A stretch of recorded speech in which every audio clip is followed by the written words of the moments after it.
আসসালামু আলাইকুম। আমি ডক্টর নাদিয়া ইসলাম।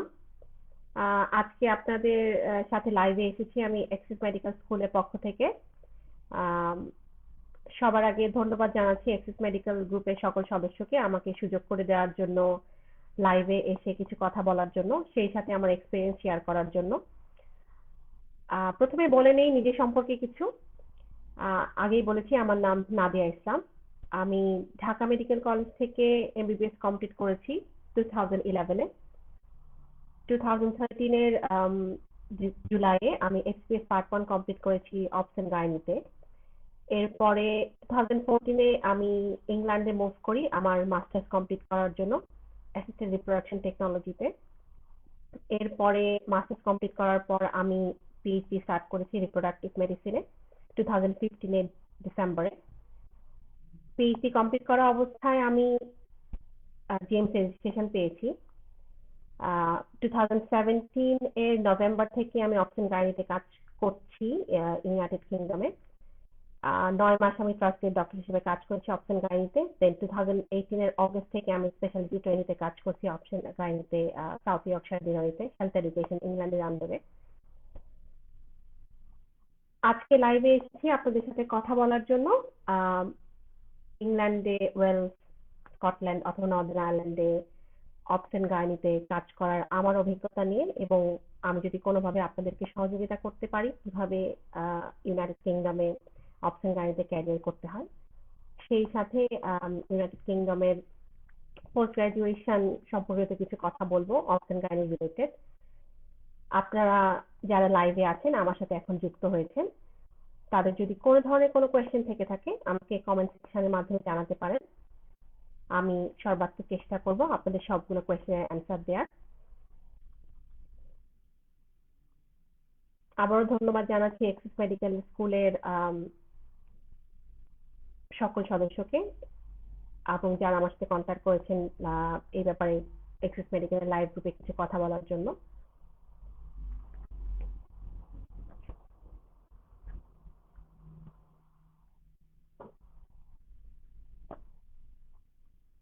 তো প্রথমে বলি, ইংল্যান্ডে অথবা ইউনাইটেড কিংডমে, স্কটল্যান্ড, ওয়েলস অথবা নর্দার্ন আয়ারল্যান্ডে অপশন গাইনিতে কিভাবে ক্যারিয়ার করা যায়। ঢাকা মেডিকেলে কাজ করার পড়াশোনা করার সময় ইচ্ছে ছিল অপশন গাইনিতে ক্যারিয়ার করব। তো অন্য কোনো ডিপার্টমেন্টে আসলে আমার কাজ করা হয়নি। তো আমার সম্পূর্ণ অভিজ্ঞতা, এক্সপিরিয়েন্স বলেন অপশন গাইনি রিলেটেডই। চেষ্টা করব আমার কিছু অভিজ্ঞতা আপনার সাথে শেয়ার করার, যাতে আপনারা উপকৃত হতে পারেন, এবং সেই সাথে চেষ্টা করব আপনাদের যতটুকু সম্ভব প্রশ্নের যথাযথ উত্তর দেওয়ার। তো অপশন গাইনির ক্যারিয়ার পাথওয়ে বাংলাদেশ এবং ইউনাইটেড কিংডমে ডিফারেন্ট, সম্পূর্ণ আলাদা। বাংলাদেশে 4 বছর ট্রেনিং করতে হয় এফসিপিএস কমপ্লিট করার জন্য। আমাদের ইংল্যান্ড, ইউনাইটেড কিংডমে ট্রেনিং করতে হয় 7 বছর। অনেক লম্বা সময়, অনেক কমিটমেন্ট, অনেক প্যাশন, অনেক ডেডিকেশন দরকার। প্রথম কোয়েশ্চেন যেটা এসেছে, ছেলেদের অপশন ইউকেতে অপশন গাইনিতে মেয়েদের থেকে কোনো মতেই ডিফারেন্ট না। ডিপেন্ড করে আপনার ইচ্ছা, আপনার প্যাশন এবং আপনার ডেডিকেশনের উপরে। আপনি যদি ইচ্ছা থাকে আপনি অপশন গাইনিতে ক্যারিয়ার করবেন ইউকেতে, তো ডেফিনেটলি আপনার স্কোপ আছে। কোনো ধরনের কোনো ডিসক্রিমিনেশন ফিমেল না হওয়ার কারণে আপনাকে ফেস করতে হবে, এতটুকু গ্যারান্টি। আমার অনেক কলিগ আছে যারা ছেলে, আমার কনসালটেন্টও আছে যারা ছেলে। তো একটা সময় ছিল, এখন কি শোনা যাচ্ছে ঠিক মতো?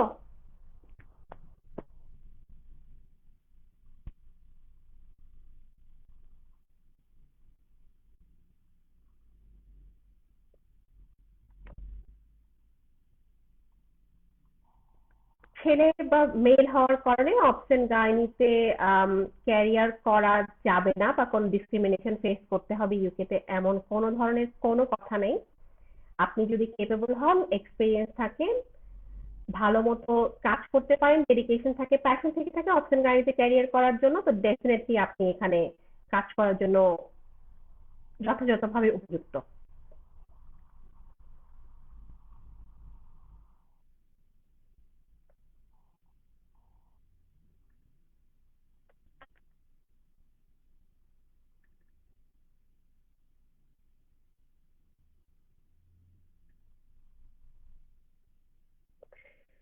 যেটা বলছিলাম, অপশন গাইনি ইউকেতে 7 বছর ট্রেনিং করতে হয়। তো প্রথম কথা হচ্ছে যে আপনাকে অপশন গাইনিতে আসার জন্য একটা জব জোগাড় করতে হবে। তো ইউকেতে জব যেভাবে অ্যাডভার্টাইজ হয় সেটা সম্পূর্ণ ডিফারেন্ট বাংলাদেশ থেকে। তো এখানে সব জবই ট্রেনিং বেসড। ওরা ফাউন্ডেশন ইয়ার করে 2 বছর, আমরা করি 1 বছর, যেটা আমরা ইন্টার্নি করে থাকি।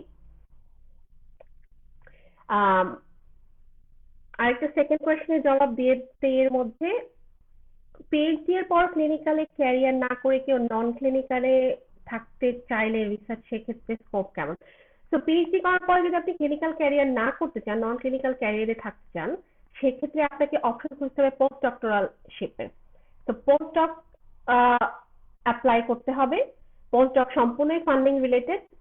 আপনাকে যে কোনো একটা ইউনিভার্সিটির আন্ডারে পোস্ট ডকের জন্য অ্যাপ্লাই করতে হবে, কোনো একটা সুপারভাইজার থাকতে হবে, like professor or assistant professor. আপনি রিসার্চ ফেলো হিসেবে কাজ করতে পারেন।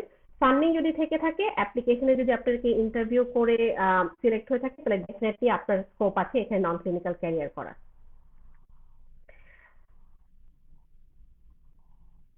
এমআরসিওজি কমপ্লিট করার টাইম লিমিট আসলে ইউকে ট্রেনি আর ইউকের বাইরে ট্রেনিংদের জন্য একটু ডিফারেন্ট।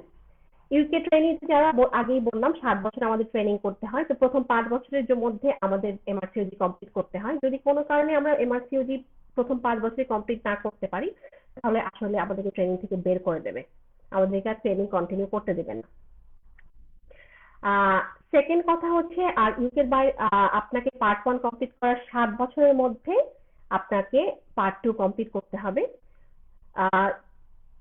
আপনি যদি ইউকেতে থাকতে চান, ইউকে স্পেশালিস্ট রেজিস্টারে অ্যাটেন্ড ইনক্লুড হতে চান, তো সেক্ষেত্রে আপনি 6 বারের বেশি এমআরসিওজি পার্ট 1 দিতে পারবেন না। তো আপনাকে 6 বারের মধ্যে এমআরসিওজি পার্ট 1 কমপ্লিট করতে হবে। পার্ট 1 কমপ্লিট করার 7 বছরের মধ্যে পার্ট 2 কমপ্লিট করতে হবে। আর পার্ট 2 আর পার্ট 3 এর মধ্যে আসলে কোনো বেসিক টাইম লিমিট নেই। আগে একটা সময় ছিল 2006 পর্যন্ত আপনি এক্সপ্রেস পার্ট 1 কমপ্লিট করে আপনাকে এমআরসিজি পার্ট 1 এক্সামশন দেওয়া হতো, বাট এখন আর সেই জিনিসটা নেই, এক্সামশন সম্পূর্ণ তুলে দেওয়া হয়েছে। তো আপনাকে অ্যাট এনি কস্ট, আপনি বাংলাদেশে থাকেন, বিশ্বের যে কোনো দেশে থাকেন, অথবা ইউকেতে আসতে চান, আপনাকে অবশ্যই এমআরসিওজি পার্ট 1 যদি করতে চান, তাহলে দেখেছি আপনাকে পার্ট 1 দিতে হবে পার্ট 2 এর আগে। তো যেটা বলছিলাম, 7 বছর ট্রেনিং এর কথা। তো জব জোগাড় করার ক্ষেত্রে ওদের ফাউন্ডেশন ইয়ারের পরে ওদের একটা ন্যাশনাল রিক্রুটমেন্ট ইন্টারভিউ হয় সবগুলো ডিপার্টমেন্টের, অপশন গাড়ি তার মধ্যে একটা। তো ফুল ইউকে জুড়ে, like England, Wales, Northern Ireland এবং স্কটল্যান্ডের জন্য হয়তো বা 250 বা 300টা পোস্ট থাকে। তো ইন্টারভিউ অনেক কম্পিটিটিভ হয়। তো কম্পিটিটিভ ইন্টারভিউ থ্রুতে তারা 300 জন ট্রেনি রিক্রুট করে, যারা ইউকের বিভিন্ন সিটি, বিভিন্ন জায়গায় জব করে। তো 300 জন ট্রেনির মধ্যে তারা যদি 50 জন ট্রেনি তারা না পায়, 50টা স্পেস তারা ফিল আপ না করতে পারে, তো সেক্ষেত্রে তারা সেই 50টা স্পেস অ্যাডভার্টাইজ করে ট্রাস্ট গ্রেড ডক্টর হিসেবে। তো এক একটা ট্রাস্ট, এক একটা হসপিটাল এখানে এক একটা ট্রাস্ট নামে পরিচিত। তো এক একটা ট্রাস্ট তাদের আন্ডারে 2-3টা পোস্ট হয়তো বা যদি তাদের ভ্যাকেন্সি থাকে, তো সেটা অ্যাডভার্টাইজ করে ডিফারেন্ট লেভেলে, কোন লেভেল তাদের ভ্যাকেন্সি আছে। তো আমাদের ইন্টারন্যাশনাল গ্র্যাজুয়েটদের অথবা তাদের কোনো ডক্টর যারা হয়তো বা ন্যাশনাল ট্রেনিং এ ঢুকতে পারেনি, তারা সেই জবে অ্যাপ্লাই করে চাকরির জন্য। সবচেয়ে ইম্পর্টেন্ট ব্যাপার হচ্ছে, আমাদের বাংলাদেশে আমি কাজ করেছি 9 মাস।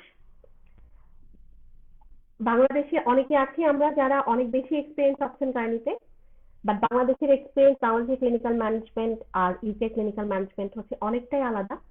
সব ক্ষেত্রে ওরা অনেক গাইডলাইন, অনেক কিছু বিবেচনা করে, অনেক কিছু রিসার্চ করে, ট্রায়াল করে, এভিডেন্স বেসড মেডিসিনের উপর ডিপেন্ড করে ওরা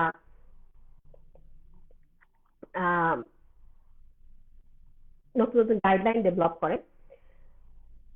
সো যদি প্রথম থেকে একটু শুরু করি, যেহেতু অনেকে পরে জয়েন করেছেন। সো আপনি যখন মেডিকেল এমবিবিএস কমপ্লিট করলেন, আপনি বাংলাদেশে 1 ইয়ার ইন্টার্নশিপ করলেন। করার পরে আপনি করার সময় আপনি প্ল্যাবের অ্যাপ্লাই করতে পারেন, অথবা ইন্টার্নশিপ কমপ্লিট করার পরে প্ল্যাবের অ্যাপ্লাই করতে পারেন। যদি আপনি খুব দ্রুত ইউকে আসতে চান, তাহলে প্ল্যাব একটা অপশন, জেএমসি রেজিস্ট্রেশন পাওয়ার জন্য। আর আরেকটা অপশন হচ্ছে আপনি এমআরসিজি কমপ্লিট করে ডিরেক্টলি ইউকেতে আসতে পারেন, বাট এমআরসিজি কমপ্লিট করা অনেক একটু টাইম কনজিউমিং। তো যারা তাড়াতাড়ি আসতে চান ইউকেতে, যদি কারো ইচ্ছা থেকে থাকে, তো প্ল্যাব হচ্ছে বেস্ট অপশন অপশন গাড়িতে ক্যারিয়ার করার জন্য।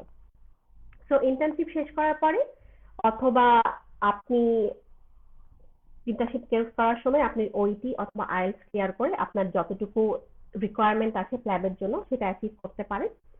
যখন আপনার আইএলটিএস এবং ওইটি রিকোয়ারমেন্টটা মিট আপ হয়ে যাবে, তখন আপনি প্ল্যাবের জন্য অ্যাপ্লাই করতে পারেন। প্ল্যাবের দুইটা পার্ট, প্ল্যাব 1 এবং প্ল্যাব 2। প্ল্যাব 2 সম্পূর্ণই রিটেন বেসড, প্ল্যাব 1 সম্পূর্ণ রিটেন বেসড, আর প্ল্যাব 2 হচ্ছে আপনার অস্কি স্টেশন। তো প্ল্যাব 1 এবং প্ল্যাব 2 যদি পাস করে ফেলেন, সেক্ষেত্রে আপনি জিএমসি রেজিস্ট্রেশনের জন্য অ্যাপ্লিকেবল হবেন। আপনাকে জিএমসিতে অ্যাপ্লিকেশন করতে হবে রেজিস্ট্রেশন পাওয়ার জন্য। ওটা ওরা অনেক ডকুমেন্ট চেক করে যখন আপনি রেজিস্ট্রেশন পেয়ে যাবেন, দেন আপনি এনএইচএস এ, ন্যাশনাল হেলথ সার্ভিস ইউকেতে চাকরির জন্য খোঁজার ট্রাই করবেন। চাকরি খোঁজার সময় চাকরি অ্যাপ্লাই করার পরে আপনার যদি জব হয়ে যায়, দেন আপনি জব নিয়ে ইউকেতে আসবেন। ইউকেতে এসে আপনার দেখতে হবে ট্রেনিং রিকোয়ারমেন্ট ফিল আপ করার জন্য আপনার কি কি রিকোয়ারমেন্ট দরকার। আগেই বললাম ফাউন্ডেশন ইয়ার ওরা 2 বছর করে, আমরা করি 1 বছর। এবং আমাদের ইন্টার্নশিপ সার্টিফিকেট দিয়ে ওরা অনেক কিছুই কম্পিটেন্সি যাচাই বাছাই করতে পারে না। সো ওরা আমাদের ইন্টারন্যাশনাল মেডিকেল গ্র্যাজুয়েটদের জন্য একটা separate alternative competency form create করছে, যেটাকে এখন ক্রেস্ট বলা হয় আমার সম্ভবত। তো ক্রেস্টের ফর্মে আপনি অনেকগুলো কম্পিটেন্সি দেখতে পারবেন, একটা পিডিএফ ফাইল অথবা ওয়ার্ড ডকুমেন্ট হতে পারে। তো ওটা ডাউনলোড করলে আপনি দেখতে পারবেন অনেকগুলো কম্পিটেন্সি আছে, যেগুলো আপনাকে শো করতে হবে যে আপনি এই সব ক্ষেত্রে কম্পিটেন্ট। তো আপনি প্রথম জব যেই হসপিটালে করেন না কেন, আপনার একজন এডুকেশন সুপারভাইজার অথবা ক্লিনিক্যাল সুপারভাইজার থাকবে। তো তাকে আপনার প্ল্যানটা বলতে হবে, জানাতে হবে যে আপনি ন্যাশনাল ট্রেনিং এ অ্যাপ্লাই করতে ইন্টারেস্টেড, এবং আপনাকে বলতে হবে যে আমি ইন্টার্নশিপ কমপ্লিট করেছি দেশে ইউকের বাইরে, বাংলাদেশে আমার ইন্টার্নশিপ সার্টিফিকেট আছে, বাট আমার একটা অল্টারনেটিভ সার্টিফিকেটও দরকার। সো আপনি যখন তার আন্ডারে 3 থেকে 4 মাস কাজ করবেন, সে যদি হ্যাপি থাকে তাহলে আপনাকে সেই ফর্মটাকে সাইন করে দেবে। বলে রাখি, আপনি ওই অল্টারনেটিভ ফর্ম ছাড়া ট্রেনিং এ অ্যাপ্লাই করতে পারবেন না। সো অল্টারনেটিভ ফর্মটা সাইন করা খুবই ইম্পর্টেন্ট একটা ব্যাপার।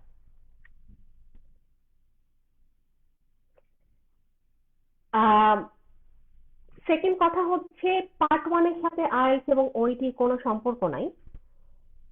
ওইটি বা আইএলটিএস লাগে হচ্ছে আপনার প্ল্যাবের জন্য। তো আপনি পার্ট 1 আগে কমপ্লিট করেছেন কি করেন না এটার সাথে কোনো সম্পর্ক নেই। আপনি পার্ট 1 পরেও কমপ্লিট করতে পারেন, পার্ট 1 আগে কমপ্লিট করতে পারবেন, বাট জিএমসি রেজিস্ট্রেশনের জন্য আইএলটিএস এবং ওইটি আপনার অবশ্যই দরকার।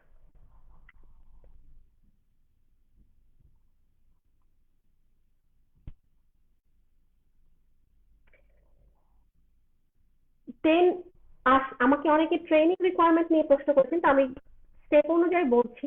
তো আপনি যখন ইউকেতে একটা অপশন গাইডে জব পেয়ে যাবেন, এরপরে আপনার প্ল্যান থাকবে আপনি ট্রেনিং এ অ্যাপ্লাই করতে চান। ট্রেনিং এ অ্যাপ্লাই করার সুবিধা হচ্ছে আপনাকে ওরা 7 বছর ট্রেনিং দিয়ে আপনাকে কনসালটেন্ট হওয়ার একটা পথ তৈরি করে দেবে। ট্রেনিং ছাড়াও আপনি অল্টারনেটিভ পাথওয়েতে, সিজার পাথওয়ে বলে, এটাতে আপনি কনসালটেন্ট হতে পারেন, বাট আপনাকে সব কম্পিটেন্সি নিজে অ্যাকোয়ার করতে হবে, কোনো স্পেসিফিক ট্রেনিং রিকোয়ারমেন্ট থাকবে না। তো ডিপেন্ড করবে আপনি ট্রেনিং রিকোয়ারমেন্টের মতো আপনার নিজের মতো করে আপনি কবে কম্পিটেন্সি গুলা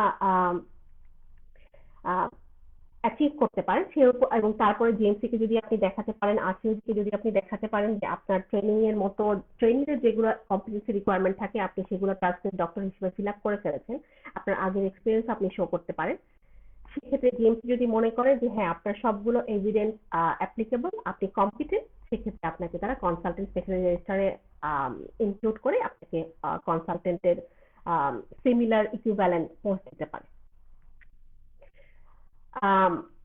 সেকেন্ড হচ্ছে, যখন আপনি ইন্টার্নশিপ শেষ করে প্ল্যাব পাস করে এখানে অপশন গাইনি চাকরি বলেন বা অন্য কোনো চাকরি নিয়ে আসেন, বাট আপনার এইম হচ্ছে অপশন গাইনি ট্রেনিং পোস্টে এন্টার করা। তো সেক্ষেত্রে আপনি অল্টারনেটিভ কম্পিটেন্সি ফাউন্ডেশন ইয়ারটা যখন সাইন করে ফেলবেন তখন আপনার খেয়াল করতে হবে প্রতি বছর ওরা নভেম্বর এবং এপ্রিলে 2বার ইন্টারভিউ অ্যাপ্লিকেশন ওপেন করে ট্রেনিং পোস্টের জন্য। এবং ইউকেতে সাধারণত সর্বোচ্চ 250টা পোস্ট থাকে এবং এই 250টা পোস্টটা ইংল্যান্ড, স্কটল্যান্ড, নর্দার্ন আয়ারল্যান্ড এবং ওয়েলস সব জায়গায় মিলিয়ে। তো একটা সিটিতে হয়তো আপনার 3টা পোস্ট আছে। তো আগেই বলেছি 7 বছর ট্রেনিং কোর্স শুরু হয় ST1 মানে হচ্ছে স্পেশালিটি ট্রেনিং ইয়ার 1 থেকে ইয়ার 2, ইয়ার 3, ইয়ার 4, 5, 6, 7 পর্যন্ত। তো ইয়ার 1 এবং ইয়ার 2 হচ্ছে কোর ট্রেনিং, খুবই বেসিক ট্রেনিং। ইয়ার 3, 4 এবং 5 হচ্ছে আপনার ইন্টারমিডিয়েট ট্রেনিং, যখন থেকে আমরা রেজিস্ট্রার কোর্সে কাজ করা শুরু করি। এবং ইয়ার 6 এবং 7 হচ্ছে অ্যাডভান্স ট্রেনিং, যখন হচ্ছে আপনাকে ওরা প্রিপেয়ার করে কনসালটেন্ট হওয়ার জন্য। এবং এই সময় আপনি বিভিন্ন সাব স্পেশালিটিতেও কাজ করতে পারেন। কারো যদি ইচ্ছা থেকে থাকে ফিটো ম্যাটার্নাল মেডিসিনে কাজ করবেন, কারো হতে পারে ইউরোগাইনি, কারো হতে পারে ফার্টিলিটি। তো এই সাব স্পেশালিটি গুলো ট্রেনিং শুরু হয় ইয়ার 6 থেকে, খুবই অ্যাডভান্স ট্রেনিং। এবং ইয়ার 7 কমপ্লিট করার পরে আপনি হচ্ছে certificate of completion of training পেয়ে যাবেন, তখন আপনি কনসালটেন্ট পোস্টের জন্য অ্যাপ্লাই করতে পারবেন। তো এখন আসি কিভাবে ট্রেনিং এ অ্যাপ্লাই করতে পারবেন। আপনার foundation year competency sign off হয়ে গেছে, national requirement health education England application open করেছে নভেম্বর অথবা ফেব্রুয়ারি মার্চের দিকে। বছরে ওরা 2বার ওপেন করে, রাউন্ড 1 এবং রাউন্ড 2। ইন্টারন্যাশনাল মেডিকেল গ্র্যাজুয়েট হিসেবে আপনি 2টা রাউন্ডেই অ্যাপ্লাই করতে পারবেন, ডিপেন্ডিং আপনার কম্পিটেন্সি যেগুলো দরকার। স্পেশালিটি আর ট্রেনিং 1-এ অ্যাপ্লাই করার জন্য যেসব কম্পিটেন্সি দরকার সেই কম্পিটেন্সি গুলো আপনার আছে কিনা। কারো 3 মাস সময় লাগে কম্পিটেন্সি অ্যাচিভ করতে, কারো 4 মাস, কারো 6 মাস, কারো 1 বছর লেগে যায়। ডিপেন্ড করে আপনি কত সহজে কম্পিটেন্সি গুলো অ্যাচিভ করতে পারবেন। সবচেয়ে বেশি ইম্পর্টেন্ট হচ্ছে আপনার ফাউন্ডেশন অল্টারনেটিভ ফর্মটা সাইন অফ করা। বাংলাদেশে কাজ করার সময় আমরা রিসার্চ, অডিট, কোয়ালিটি ইমপ্রুভমেন্ট খুব একটা করে থাকি না। এগুলোর এখানে অনেক বেশি মূল্য দেওয়া হয় এবং এগুলোর জন্য এখানে আলাদা মার্কও থাকে। তো আপনার যদি হসপিটালে কাজ করার সময় রিসার্চ এক্সপিরিয়েন্স থাকে, আপনি যদি একটা মাস্টার্স ডিগ্রি করে থাকেন, আপনার একটা পিএইচডি ডিগ্রি থেকে থাকে, কোনো একটা এমফিল করে থাকেন, আপনার সেজন্য অ্যাডিশনাল পয়েন্ট আসবে। আপনি কোনো অডিট করে থাকলে সেটার জন্য আপনার অ্যাডিশনাল পয়েন্ট আসবে। কোয়ালিটি ইমপ্রুভমেন্ট প্রজেক্ট করে থাকলে সেগুলোর জন্য পয়েন্ট আসবে। আপনি কোনো স্টুডেন্টকে টিচিং করে থাকেন, সেগুলোর জন্য আপনার পয়েন্ট আসবে। আপনি কোনো প্রেজেন্টেশন করে থাকেন, আপনি কোনো ন্যাশনাল অথবা ইন্টারন্যাশনাল কনফারেন্সে পোস্টার অথবা ওরাল প্রেজেন্টেশন করে থাকেন, সেগুলোর জন্য আপনার আলাদা পয়েন্ট আসবে। তো একটা ন্যাশনাল রিক্রুটমেন্ট ইন্টারভিউতে সবগুলো জিনিস নিয়ে আপনাকে কোয়েশ্চেন করা হয় এবং দেখা হয় আপনি কতটা এলিজিবল সেই ট্রেনিং পোস্টের জন্য। আগেই বলেছি, ন্যাশনাল ট্রেনিং ইন্টারভিউতে আপনার ক্লিনিক্যাল নলেজের পাশাপাশি আপনার রিসার্চ এক্সপিরিয়েন্স, আপনার অডিট এক্সপিরিয়েন্স, আপনার পোস্টার প্রেজেন্টেশন আছে কিনা, ওরাল প্রেজেন্টেশন আছে কিনা, আপনার টিচিং এক্সপিরিয়েন্স আছে কিনা, এগুলোর উপর যথাযথ গুরুত্ব দেওয়া হয়। শুধু ক্লিনিক্যাল এবং কমিউনিকেশন স্কিল নিয়ে ট্রেনিং পোস্ট পাওয়া একটু ডিফিকাল্ট। তো যারা আমরা আমার এখানে অনেক হয়তো বা জুনিয়র আছে যারা আমাকে অনেক কোয়েশ্চেন করে থাকে এগুলো নিয়ে, তাদের জন্য আমার একটাই উপদেশ, আমরা যে মেডিকেল থেকে পড়াশোনা করি না কেন, আমরা এক্সট্রা কারিকুলার অ্যাক্টিভিটি গুলোকে এত বেশি ইম্পর্টেন্স দেই না। আমরা ক্লিনিক্যালি অনেক ভালো, অনেক শার্প, কমিউনিকেশনে অনেক ভালো, অনেক শার্প হয়তো, বাট ছোট ছোট জিনিসগুলো আমরা একটু অ্যাভয়েড করে যাই। আমরা হয়তো বা কাউকে কোনো টিচিং করেছি, অনেক সময় 3rd ইয়ার 4th ইয়ার মেডিকেল স্টুডেন্টদের আমরা টিচিং করি, বাট আমাদের কোনো এভিডেন্স থাকে না। সো এভিডেন্স খুবই ইম্পর্টেন্ট। আপনারা যখনই কোনো টিচিং করাবেন এভিডেন্স গুলো কালেক্ট করে রাখবেন, কারণ এগুলোই আপনার পরে কাজে দিবে। কারণ এভিডেন্স ছাড়া এখানে আপনাকে কেউ ট্রাস্ট করবে না আপনি আসলে সেটা করেছেন কি করেন না।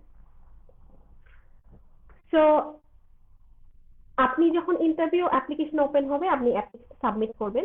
ওরা সাবমিট করে আপনার অ্যাপ্লিকেশন যাচাই বাছাই করে দেখবে যে আপনি পোস্টের জন্য ইকুইভ্যালেন্ট কিনা। অ্যাপ্লিকেশন ওরা রিজেক্ট করবে না অ্যাপ্রুভ করবে। যদি আপনি সব রিকোয়ারমেন্ট মিট আপ করে থাকেন, অ্যাপ্লিকেশন তারা অ্যাকসেপ্ট করে ফেলবে। তারপর ওরা আপনাকে ইন্টারভিউর জন্য কল করবে। তো ইন্টারভিউ হওয়ার পরে আপনি যদি ইন্টারভিউর কোয়েশ্চেনগুলো অ্যান্সার দিতে পারেন, মার্কিং হবে। মার্কিং অনুযায়ী আপনার র্যাঙ্কিং হবে এবং তারপরে আপনি যদি পাস করে যান ইন্টারভিউ, মার্কিং অনুযায়ী র্যাঙ্কিং করে ওরা আপনাকে বিভিন্ন এরিয়া অথবা সিটি অথবা রিজিয়নে পোস্টিং দিবে আপনার র্যাঙ্কিং অনুযায়ী। যারা বেশি নাম্বার পাবে তারা আপনাকে চয়েস দিতে হয় সবগুলো রিজিয়নই 1 2 3 4 5 6 7 8 এরকম করে। তো ভালো নাম্বার পেলে ডেফিনেটলি আপনাকে ভালো রিজিয়নে পোস্টিং হবে। কম নাম্বার পেলে যত আপনার র্যাঙ্কিং পিছনে যাবে তত আপনার রিজিয়নটা পিছাতে থাকবে।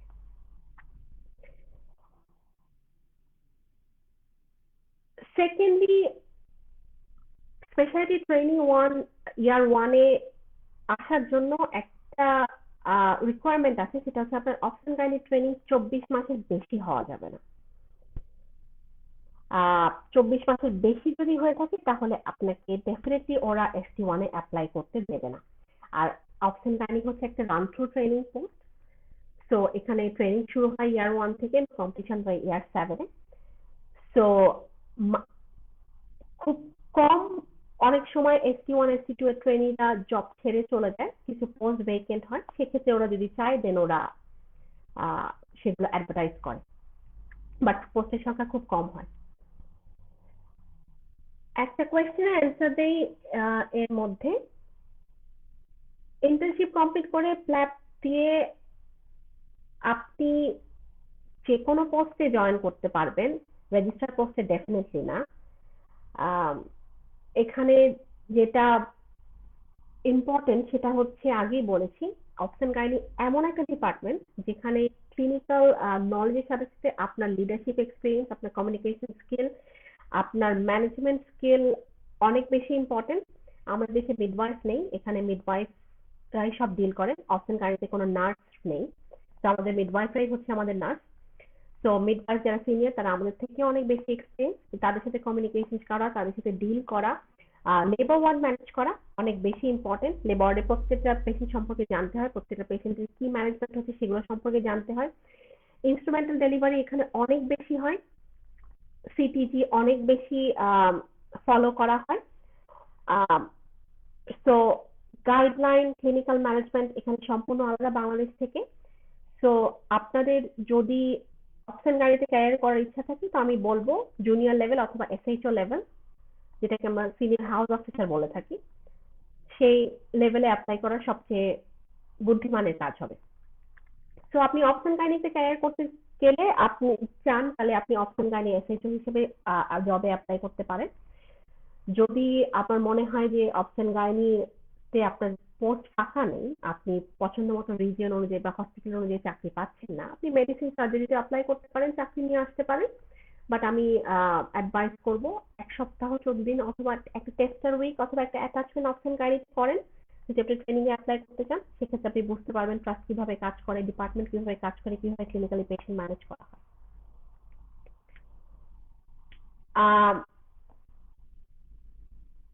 যদি কেউ সবগুলো পার্ট MRCOG বাংলাদেশ থেকে পাশ করে থাকে, ST3-তে ইন্টারভিউ হয়, ST6-এ কোনো ইন্টারভিউ হয় না। তো ST3-তে ইন্টারভিউ হলে আপনাকে ডেফিনেটলি, আপনি যেহেতু 24 বছর বেশি কাজ করে ফেলেছেন MRCOG কমপ্লিট করে, তো আপনি ST1 এর জন্য এলিজিবল হবেন না, আপনাকে ডেফিনেটলি ST3-তে অ্যাপ্লাই করতে হবে। আর MS বাংলাদেশের এখানে এভাবে কাউন্ট করে না, বাট হচ্ছে ওদের এক্সপিরিয়েন্সটাকে আপনি আপনার এক্সপিরিয়েন্স হিসেবে দেখাতে পারবেন। যেহেতু ST4, 5, 6-এ কোনো ইন্টারভিউ হয় না, সো আপনি ট্রেনিং পোস্টে আপনি ST4, 5, 6-এ ঢুকতে পারবেন না, বাট আপনি ফার্স্ট এড ডক্টর হিসেবে রেজিস্টার লেভেলে কাজ করতে পারবেন। যারা 5th ইয়ারে আছেন আপাতত, তাদের আমার মনে হয় MRCG এর প্রসিডিওর অ্যাবসেন্ট যদি কাজ করার ইচ্ছা থাকে ইউকেতে, তাহলে আমার মনে হয় ফ্ল্যাট দেওয়াটাই সবচেয়ে বেশি বুদ্ধিমানের কাজ হবে, বিকজ আপনারা এখনো অনেক জুনিয়র। MRCG কমপ্লিট করতে 3, 4, 5 বছর সময় লেগে যায়। তো ফ্ল্যাট কমপ্লিট করা আপনার ডেফিনেটলি একটা ভালো অপশন আমার মনে হয়, কারণ MRCOG আপনি এখানে জব করা অবস্থায় কমপ্লিট করতে পারবেন। ট্রেনিং পোস্ট পাওয়ার আগেই বলে রাখি, ট্রেনিং পোস্ট পাওয়ার জন্য MRCOG পার্ট 1 পার্ট 2 কমপ্লিট করা একদমই নেসেসারি না। ST3 এর আগে আমাদের রিকোয়ারমেন্ট হচ্ছে MRCOG পার্ট 1 কমপ্লিট করতে হয় এবং ST5 এর মধ্যে পার্ট 2 এবং পার্ট 2 কমপ্লিট করতে হয়। তো আপনার যদি MRCOG পার্ট 1 ট্রেনিং পোস্টে অ্যাপ্লাই করার সময় না থেকে থাকে, আপনাকে ওরা কখনো বলবে না যে আপনি এলিজিবল না ট্রেনিং পোস্টে অ্যাপ্লাই করার জন্য।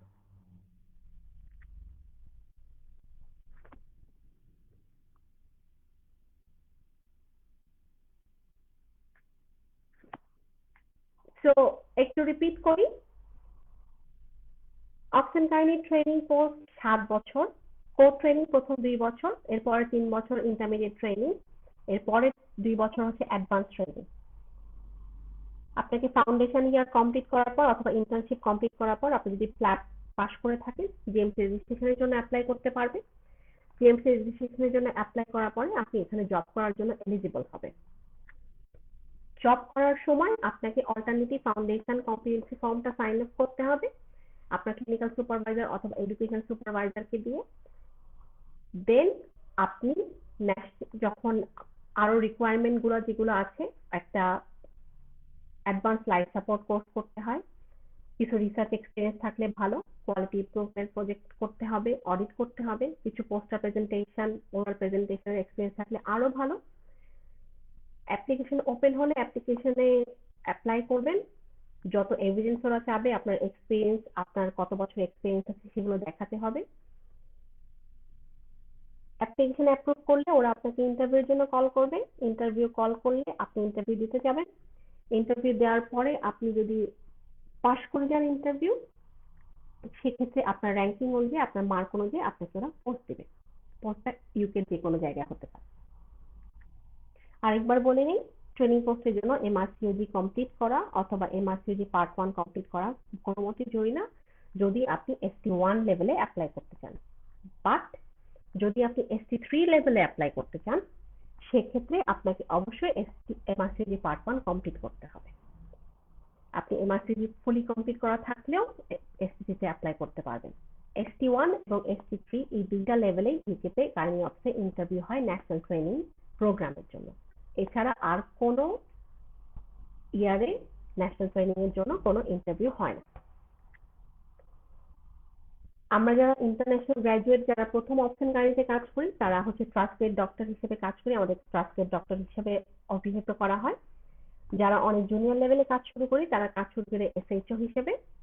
আর যারা একটু এক্সপিরিয়েন্স, যারা মনে করেন তাদের এক্সপিরিয়েন্স বেশি, লেবার ওয়ার্ড ম্যানেজ করতে পারবেন, ইনস্ট্রুমেন্টাল ডেলিভারি ইন্ডিপেন্ডেন্টলি হ্যান্ডেল করতে পারবেন উইদাউট এনি কনসালটেন্ট, বিকজ সব হসপিটালে সব সময় 24/7 কনসালটেন্ট সাপোর্ট থাকে না। তো আপনাকেই রেজিস্ট্রার হিসেবে সব ডিসিশন নিতে হয়। শুধু কনসাল্টিং করতে হয় কোনো পেশেন্টকে আপনি ইমার্জেন্সি সিজারিয়ান সেকশন করবেন কিনা, ইনস্ট্রুমেন্টাল ডেলিভারি করবেন কিনা, সেই ডিসিশনগুলো একান্তই আপনার। আপনি যদি কনফিডেন্ট হয়ে থাকেন, আপনি ডিসিশনগুলো নিতে পারবেন, আপনার এক্সপিরিয়েন্স অনেক বেশি, আপনি ডেফিনেটলি ডিরেক্টলি রেজিস্ট্রার পোস্টের জন্য অ্যাপ্লাই করতে পারেন বাংলাদেশ থেকে। বাট সব ক্ষেত্রেই আপনার জিএমসি রেজিস্ট্রেশন থাকতেই হবে। এমআরসিওজি 3টা পার্ট, অনেক কোয়েশ্চেন করছেন এমআরসিওজি নিয়ে। তো এমআরসিওজি 3টা part, part 1, part 2, part 3। Part 1 একদম বেসিক একটা এক্সামিনেশন,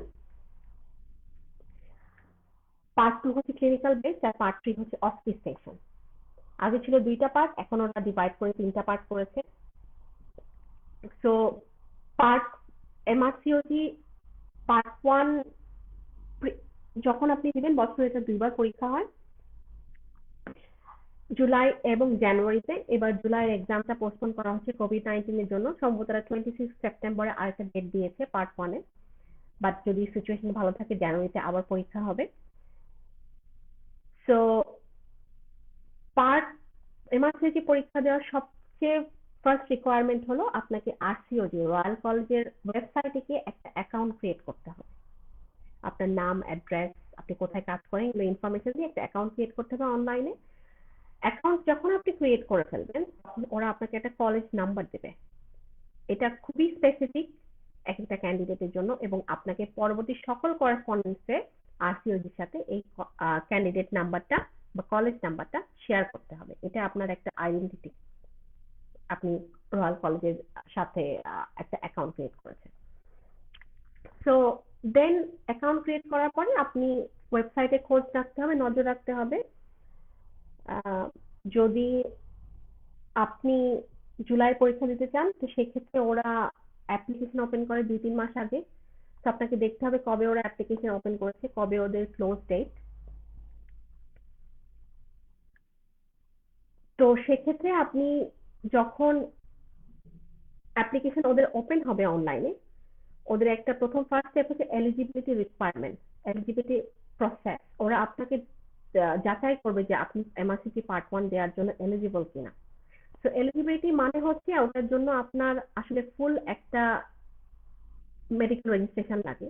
তো আমরা বাংলাদেশ থেকে যারা পাস করি তারা কেউ ইন্টার্নশিপ কমপ্লিট করার আগে ফুল রেজিস্ট্রেশন পাই না। তো এক কথায় আপনি ইন্টার্নশিপ কমপ্লিট করার আগে পার্ট 1 এর জন্য এলিজিবল হবেন না।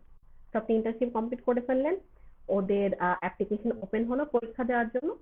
আপনি ওয়েবসাইটে গিয়ে একটা ফর্ম ডাউনলোড করবেন, ফর্ম ডাউনলোড করে ফর্মটা ফিল আপ করবেন আপনার সব এসেনশিয়াল ইনফরমেশন গুলো দিয়ে, এবং সেই সাথে আপনার একটা বিএমডিসি সার্টিফিকেট প্লাস হচ্ছে আপনার একটা ঢাকা ইউনিভার্সিটি অথবা আপনি যে ইউনিভার্সিটির আন্ডারে এমবিবিএস কমপ্লিট করেছে তাদের একটা সার্টিফিকেট পাঠাতে হবে। ওদের যে ইমেল অ্যাড্রেসটা ওয়েবসাইটে দেওয়া থাকবে। আপনি যখন ইমেলটা পাঠিয়ে দিবেন তার 2-3 সপ্তাহ পরে ওরা আপনাকে রিপ্লাই জানাবে যে আপনি পরীক্ষা দেওয়ার জন্য এলিজিবল। দেন আপনি পরীক্ষাটা বুক করতে পারবেন অনলাইনে পেমেন্ট করে। এমআরসিজি পার্ট 1 পাস করে আপনি ডেফিনেটলি অপশন গাড়িতে ট্রেনিং পোস্টে অ্যাপ্লাই করতে পারবেন, প্রোভাইডেড আপনার এক্সপিরিয়েন্স 24 মাসের নিচে হলে আপনি SC1 এ অ্যাপ্লাই করতে পারবেন। যদি 24 মাসের বেশি হয় তাহলে সেক্ষেত্রে আর SC1 এ অ্যাপ্লাই করতে পারবেন না, সেক্ষেত্রে আপনাকে SC3 তে অ্যাপ্লাই করতে হবে। অডিট কোয়ালিটি ইমপ্রুভমেন্ট সম্পর্কে আমি জানি না আপনাদের কতটুকু ধারণা আছে। অডিট হচ্ছে আপনি বিশ্বের যে কোনো জায়গায় থেকেই করতে পারবেন আসলে। অডিট হচ্ছে হসপিটাল যে কোনো একটা জন্য ফ্যাসিলিটি থাকে সেগুলো কিভাবে কাজ করছে, আগুনও সেগুলো কাজ করছে কিনা বা করছে না। সাপোজ আমি যদি নর্মাল একটা এক্সাম্পল দেই, 3rd and 4th degree টেয়ার option গাড়িতে খুবই বেশি কমন। তো এই অনুযায়ী আরসিওজির একটা গাইডলাইন আছে, একটা পার্সেন্টেজ ইন্সিডেন্স রেট আছে। তো আপনাকে দেখতে হবে আপনার হসপিটালের 3rd ডিগ্রি অথবা 4th ডিগ্রি টেয়ারের ইন্সিডেন্সটা কত, এটা কি আসলে আরসিওজির সাথে কমপ্লায়েন্ট অথবা না। এবং সেক্ষেত্রে আপনি পেশেন্টের ডেটা কালেকশন করতে পারেন যারা previously 3rd and 4th degree টেয়ার হয়েছে over a period of year or 2। যদি 60 জন পেশেন্ট থাকে আপনি 60 জন পেশেন্টের ডেটা কালেকশন করলেন, দেখলেন 60 পেশেন্টের যদি 3rd or 4th ডিগ্রি টেয়ার হয়ে থাকে, তো ইন্সিডেন্স কত, টোটাল কত পেশেন্টের ডেলিভারি হয়েছে, এর মধ্যে কত আপনার ক্যালকুলেশন করে ইন্সিডেন্সটা কত, আপনার হসপিটালের রেটটা কত। এবং সেক্ষেত্রে আপনার দেখতে হবে কি কি ফ্যাক্টর কাজ করে থাকতে পারে এই ইন্সিডেন্সটা বাড়ার অথবা কমার জন্য, আপনারা কি ভালো করছেন আর কি ভালো করছেন না। সো এরকম অনেক কিছু হতে পারে, কোনো একটা ডিজিজে আপনি অ্যান্টিবায়োটিক ইউজ করছেন, তো এই অ্যান্টিবায়োটিক ইউজ করে আপনি কতটুকু ইমপ্রুভমেন্ট আনতে পারছেন আপনার হসপিটালের প্রোটোকলে, কতটুকু পেশেন্ট রেসপন্ড করেছে সেই অ্যান্টিবায়োটিকে, কতজন পেশেন্ট করে নাই। সো এইসবের উপরে আপনি অডিট কোয়ালিটি ইমপ্রুভমেন্ট প্রজেক্ট আপনি যে কোনো জায়গা থেকে করতে পারেন, জাস্ট একটা আইডিয়া দরকার। সো এই জন্য ইউকে আসার কোনো দরকার নাই। আর হচ্ছে ওরা এটা বলেও না যে কোয়ালিটি ইমপ্রুভমেন্ট অডিট প্রজেক্ট আপনার ইউকেতেই হতে হবে। আপনার যদি এক্সপিরিয়েন্স থেকে থাকে এটাই সবচেয়ে বেশি দরকার। আমি অ্যাডভাইস করবো আপনাদের সবাইকে, আপনারা যারা বাংলাদেশে আছেন, আমরা এই সেক্টরে অনেক পিছিয়ে অডিট এবং কোয়ালিটি ইমপ্রুভমেন্টে। কারণ আমাদের আসলে খুব বেশি গাইডলাইন বেসড ট্রিটমেন্ট আমরা করি না। সো আপনি অডিট আর কোয়ালিটি ইমপ্রুভমেন্ট সম্পর্কে একটু অনলাইনে পড়াশোনা করেন, একটু বেসিক আইডিয়া নেন। তো অডিট আর বেসিক রিসার্চের মধ্যে কিছু পার্থক্য আছে। অডিট হচ্ছে আপনার একটা হসপিটালের একটা ফ্যাসিলিটি অথবা প্রোটোকল যেটা আছে সেটা কতটুকু ইফেক্টিভ সেটা যাচাই বাছাই করা। অডিট যে কোনো কিছুর উপর হতে পারে, আপনার হসপিটালের প্রোটোকল নিয়ে হতে পারে, ক্লিনিক্যাল ম্যানেজমেন্ট নিয়ে হতে পারে, আপনি পিপল ম্যানেজমেন্ট কিভাবে করছেন সেগুলো নিয়ে হতে পারে, বেড ম্যানেজমেন্ট নিয়ে হতে পারে, ইনফ্যাক্ট আপনার হসপিটালের পেশেন্টদেরকে যে খাওয়া দাওয়া দেওয়া হচ্ছে সেটার কোয়ালিটি কিভাবে মেনটেন হচ্ছে সেগুলো নিয়েও হতে পারে। সো আপনাকে একটা আইডিয়া বের করতে হবে, এবং আপনি যদি আইডিয়া বের করে কতগুলো ক্রাইটেরিয়া সেট করতে হবে, একটা স্ট্যান্ডার্ড সিলেক্ট করতে হবে, এবং ওই স্ট্যান্ডার্ড ডেফিনেটলি আমরা আরসিওজি থেকে নিয়ে থাকি। আরসিওজি একটা স্টেট স্ট্যান্ডার্ড আছে প্রত্যেকটা ক্ষেত্রে, এবং আমার হসপিটাল সেই স্ট্যান্ডার্ডের সাথে কতটুকু ইমপ্লাই করছে কমপ্লাই করছে সেগুলো দেখা সবচেয়ে বেশি ইম্পর্টেন্ট। আরেকটা খুবই ইম্পর্টেন্ট জিনিস, টিচিং। আমরা অনেক জায়গায় টিচিং করে থাকি, সো সেগুলোর এভিডেন্স রাখেন। যেখানেই আপনি টিচিং করে থাকবেন থার্ড ইয়ার মেডিকেল স্টুডেন্টদের বেড সাইড টিচিং দিচ্ছেন, সাথে একটা 10-12টা ফর্ম নিয়ে যান। ফর্ম নিয়ে সেখানে ফিডব্যাক নেন স্টুডেন্টদের কাছ থেকে, ফিডব্যাক গুলো এভিডেন্স হিসেবে রেখে দেন, সেগুলো পরবর্তীতে কাজে লাগবে।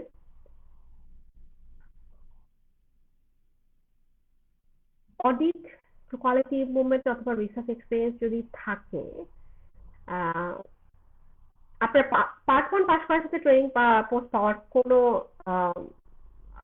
সম্পর্ক নাই। আপনি পার্ট 1 পাস করে গেলে একটা পোস্ট গ্রাজুয়েশন ডিগ্রি যেহেতু এটা কমপ্লিট না, তো সেক্ষেত্রে ওরা পুরোপুরি এটাকে পোস্ট গ্রাজুয়েশন ডিগ্রি হিসেবে ধরবেন না। সেক্ষেত্রে আপনার পার্ট 1 পাস করে ট্রেনিং করতে জন্য পার্ট 1 পাস করার সাথে আসলে টিচিং, প্রেজেন্টেশন, অডিট এবং কোয়ালিটি ইমপ্রুভমেন্ট সবচেয়ে বেশি ইম্পর্টেন্ট। আর হচ্ছে আরেকটা কথা বলে রাখি, আমরা কমিটমেন্ট টু স্পেশালিটি খুবই বেশি ইম্পর্টেন্ট। কমিটমেন্ট টু স্পেশালিটি খুবই বেশি ইম্পর্টেন্ট। ওরা খুব বেশি কোয়েশ্চেন করে এটা নিয়ে, কারণ আপনাকে শো করতে হবে যে আপনি কিভাবে আপনি অপশন গাইনিতে ক্যারিয়ার করতে চান, আপনি কি কি কাজ করেছেন অপশন গাইনি, অথবা আপনি কিভাবে আপনি এই স্পেশালিটির প্রতি কমিটেড। তো সেটা আপনার যে কোনো অপশন গাইনি রিলেটেড কোর্স হয়ে থাকে, আপনি যদি এফসিএস পার্ট 1 কমপ্লিট করে থাকেন সেটাও বলতে পারেন। আপনি বাংলাদেশে একটা পোস্ট গ্রাজুয়েশনে পার্ট 1 কমপ্লিট করেছেন অপশন গাইনিতে, সেটা একটা কমিটমেন্ট টু স্পেশালিটি। আবার আছে এমআরসিইউজি পার্ট 1 এ। তো আপনাকে যখন ওরা বলবে আপনি এলিজিবল, তখন আপনি অনলাইনে গিয়ে ওদের এক্সাম বুক করবেন, সাথে পেমেন্ট করে দিবেন। খুবই বেশি ইম্পর্টেন্ট, সবাইকে রিকোয়েস্ট করব পার্ট 1 বুক করার আগে একটু ভালো প্রিপারেশন নিয়ে বুক করেন। কারণ হচ্ছে পার্ট 1 রয়্যাল কলেজের প্রত্যেকটা এক্সামই একটু কস্টলি। তো খুব বেশি প্রিপারেশন, মানসিক এবং ফাইন্যান্সিয়াল সবই বেশি ইম্পর্টেন্ট। সো প্রিপারেশন মেন্টালি এবং ফাইন্যান্সিয়ালি, প্লাস হচ্ছে আপনি কতটুকু প্রিপেয়ার হতে পারবেন আগামী নেক্সট ফিউ মান্থসে, সেটা নিয়ে আপনি পরীক্ষার জন্য প্রিপেয়ার হন, পরীক্ষা বুকিং করেন, সেটা সবচেয়ে বেশি ইম্পর্টেন্ট। পরীক্ষা দুইটা পার্ট, পেপার 1 এবং পেপার 2, দুইটাই হচ্ছে single best answer. Single best answer মানে হচ্ছে আপনার একটা কোয়েশ্চেন থাকবে যেটা 5টা চয়েস থাকবে, 5 চয়েসের মধ্যে আপনার সবচেয়ে বেশি ডেফিনেটিভ অ্যান্সার যেটা সেটা সিলেক্ট করতে হবে।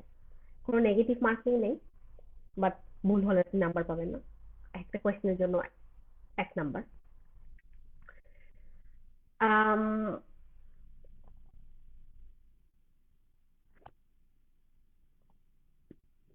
সো পেপার 1 এর জন্য ইম্পর্টেন্ট হচ্ছে অ্যানাটমি, খুবই important. Pelvic anatomy, abdominal anatomy খুবই ইম্পর্টেন্ট।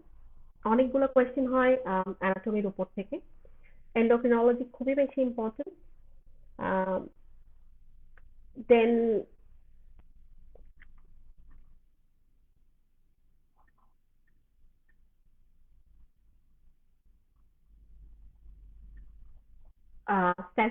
স্ট্যাটিস্টিক্স নিয়ে কোয়েশ্চেন হয়, ক্লিনিক্যাল কোয়েশ্চেন হয়, বাট কোয়েশ্চেন গুলা খুবই বেশি ইজি হয় পার্ট 1 এর ক্ষেত্রে। আর বায়োফিজিক্স নিয়ে কোয়েশ্চেন হয়, প্যাথোলজি নিয়ে কোয়েশ্চেন হয়, মাইক্রোবায়োলজি নিয়ে কোয়েশ্চেন হয়, ফার্মাকোলজি নিয়ে কোয়েশ্চেন হয়। তো ফার্মাকোলজি নিয়ে কোয়েশ্চেন সাধারণত হয় হচ্ছে আপনার যেগুলো খুবই অপশন গাইনি স্পেসিফিক ড্রাগ, সেগুলো নিয়ে। পেপার 1 100টা কোয়েশ্চেন থাকে, 150 মিনিট। পেপার 2 একরকম, 100টা কোয়েশ্চেন থাকে, 150 মিনিট। দুইটা পেপার একই দিনে পরীক্ষা হয়, দুই পেপারের মাঝখানে আপনি 1 ঘন্টা গ্যাপ পাবেন। ওয়ার্ল্ডের বিভিন্ন জায়গায় এমআরসিইউজি পার্ট 1 এর সেন্টার আছে, বাংলাদেশ থেকেও এমআরসিইউজি পার্ট 1 পরীক্ষা দেওয়া যায়। কোয়েশ্চেন করেছেন অনেকে, আমাকে আগেও কোয়েশ্চেন করেছেন এমআরসিইজি পার্ট 1 এর আসলে কোনো কোর্স আছে কিনা। ইউকেতে এমআরসিইজি পার্ট 1 এর কোয়েশ্চেন কোর্স আছে, আরসিইজি নিজের একটা কোর্স আছে, 5 দিনের একটা কোর্স। অনেকে দেশের বাইরে থেকে, ইউকের বাইরে থেকে এসে কোর্স করতেও এখানে আসে, বাট ডিপেন্ডস অন আপনি এটা করতে চান কিনা। প্রিপারেশনের জন্য খুবই পার্সন স্পেসিফিক প্রিপারেশন এমআরসিইজি পার্ট 1 এর। সো কারো 2 মাস পড়লে হয়ে যায়, কারো 3-4 মাস সময় লাগে। আমরা যারা ইউকেতে কাজ করি তারা ফুল টাইম জব করে প্রিপারেশন নেই। আমি গত বছর জানুয়ারিতে এই মাস্টার ডিগ্রি পার্ট 1 কমপ্লিট করেছি। আমি ফুল টাইম কাজ করতাম। আবার অনেকে চিন্তা করে বাংলাদেশে যারা থাকি তারা হয়তো বা চাকরি ছেড়ে দিয়ে বাসায় বসে পড়াশোনা করতে পারে, সেটা আপনার উপর ডিপেন্ড করে যে আপনি কাজ করে পড়াশোনা করতে পারবেন কিনা অথবা বাসায় বসে পড়তে হবে। সো আরসিওজি ওয়েবসাইটে গেলে আপনার এমআরসিওজি পার্ট 1 বলে যদি আপনি সার্চ দেন তাহলে ওদের একটা সিলেবাস আছে। আগে মডিউল বলা হতো সিলেবাস গুলাকে, ওরা সবকিছু বিভিন্ন সাবজেক্টে একটা মডিউলে ডিভাইড করে নিত। বাট এখন ওরা চেঞ্জ করে ওদের কারিকুলামকে সম্পূর্ণ চেঞ্জ করে ফেলেছে। এখন সিপস বলে, যেটা ফুল অ্যাব্রিভিয়েশন হলো ক্যাপাবিলিটিস ইন প্র্যাকটিস।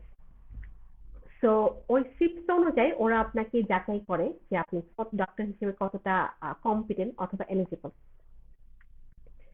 আর আগে বলেছি এমআরসিজি পার্ট 1 খুবই বেসিক একটা এক্সাম। আপনি 5 বছর হয়তো বা মেডিকেলে যা পড়েছেন তার উপর বেসিক করেই কোয়েশ্চেন হবে। দ্বিতীয়ত হচ্ছে, বললাম অ্যানাটমি খুব ইম্পর্টেন্ট, এন্ডোক্রিনোলজি খুব ইম্পর্টেন্ট, মাইক্রোবায়োলজি খুবই ইম্পর্টেন্ট। আপনাকে বুদ্ধি করে পড়তে হবে, আসলে সব পড়ার দরকার নেই। Gynae and obs related pharmacological drug, microbes গুলা, ব্যাকটেরিয়া, ভাইরাস গুলা, স্ট্যাটিস্টিক্স খুবই ইম্পর্টেন্ট। ডক্টর হিসেবে আমরা মাঝে মাঝে রিসার্চ না করলে স্ট্যাটিস্টিক্সে হয়তো বা এসে বুঝি না। তো সেক্ষেত্রে আপনার স্ট্যাটিস্টিক্স দিয়ে যদি একটু সময় বেশি দেন সেক্ষেত্রে আপনার অনেক ভালো হবে। পার্ট 1 এর প্রিপারেশন নিয়ে কথা বলতে গেলে আসলে অনেক বেশি সময় সাপেক্ষ ব্যাপার। তবে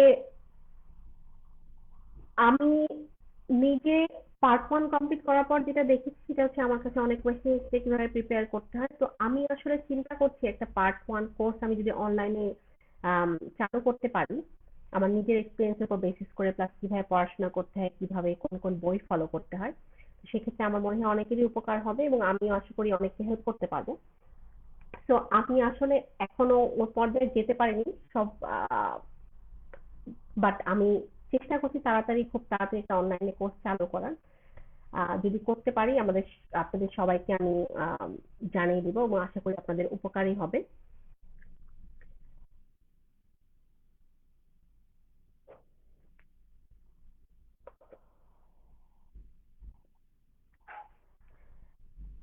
study material for MRCOG part 1, আরসিওজি ওয়েবসাইটে একটা রিভিশন লিস্ট আছে। আমি একটু বের করে নেই লিস্টটা এবং সেক্ষেত্রে আমি আপনাদেরকে একটু স্পেসিফিকলি বলতে পারবো যে কি কি ওদের রিভিশন লিস্ট আছে।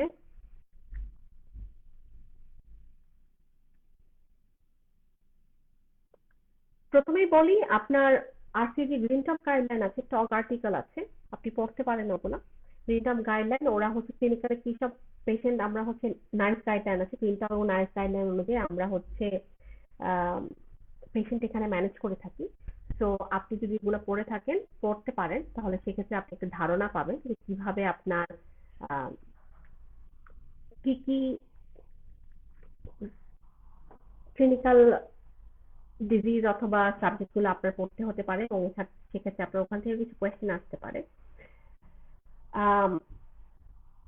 অ্যানাটমির জন্য আমরা এক একজন এক এক রকম বই পড়ে থাকি। কোনো আমি ওদের রেকমেন্ডেড রিডিং লিস্টে একটা অপশন গাইনিক বেসিক সায়েন্স আছে 3-4 যেটা আমি পড়েছিলাম। এন্ডোক্রিনোলজির জন্য আমি জ্ঞানং পড়েছিলাম। জ্ঞানকের কথা ওদের রেকমেন্ড রিডিং লিস্টেও বলা আছে। বায়োকেমিস্ট্রির জন্য হার্পারের কথা বলা আছে। এমব্রিওলজি আরেকটা পার্ট খুবই ইম্পর্টেন্ট, সেটার জন্য লার্সেনের কথা বলা আছে। মাইক্রোবায়োলজি আমরা মেডিকেলে যেটা পড়ি সেটাই করতে পারি।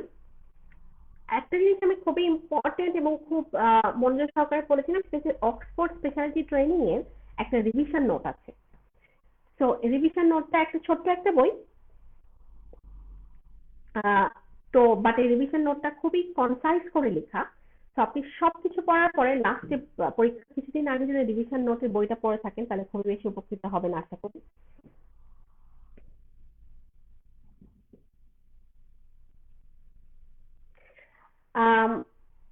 ট্রেনিং পোস্টের সাথে পার্ট 1 এর রিলেশন নাই, এই জন্য বলেছি কারণ হচ্ছে ST1 এর জন্য পার্ট 1 রিকোয়ার্ড না, ST3 তে যাওয়ার আগে পার্ট 1 পাস করতে হয়। তো আপনি যদি ইউকে তে গাইনি এবং অক্সি ক্যারিয়ার করতে চান, ল্যাব ছাড়া উপায় নেই, সত্যি কথা। তো আপনাকে হয় ল্যাব দিয়ে রেজিস্ট্রেশন নিতে হবে এবং তারপর অপশন গাইনি জবে অ্যাপ্লাই করতে হবে, অথবা আপনাকে এমআরসিসি পুরাটা কমপ্লিট করে রেজিস্ট্রেশনের জন্য অ্যাপ্লাই করতে হবে।